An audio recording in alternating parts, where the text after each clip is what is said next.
Kay nakaharvest man ta og talong, pako og alugbati. Tara ato ning lutuon. Ingani nga klaseng pagluto akong gusto. Karning baboy lang atong subak, akong ipabukalan daan para maluto dayon. Paghubas-hubas gamay sa tubig og akong gibutangan og mantika paghubas-hubas na. Pag nahubas na, ayan, sugod na tagpakransi sa ato ang karning baboy.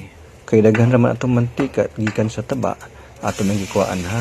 Unya ato dayon gilunod ang atong sibuyas bombay ug ahos. Atong gigisa ug ato dayon ning gisabay og ukay ang karne para sabay sila maluto. Pag naluto na, ibutang nato dayon ang ato ang talong.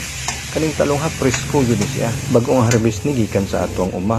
Basta nagay tay uma, nagyud tay matanom. Pag natay matanom, nagyud tay ma-harvest. Ug itimplahan dayon nato og magic sarap, paminta ug tuyo. Dihan anta makuha sa tuyo og pampaparat. Unya butangan din nato isa ka basong tubig para dili mahubsan. Unya isunod ang atsal, pagkabukal ibutang dayon nato ang alugbati. Presko pud ang alugbati, unya ang pako. Kaning pa ko may pinaka the best, lami kayo og lasa. So inig kaluto na gani, ato dayong i-serve. Lami jud ang atong giluto nga gulay basta na isabaw nya presko kaayo. Mangita ba ni atong kaanakan og sabaw kay para isabaw sa kanon, para lami kay kaunon ang kanon.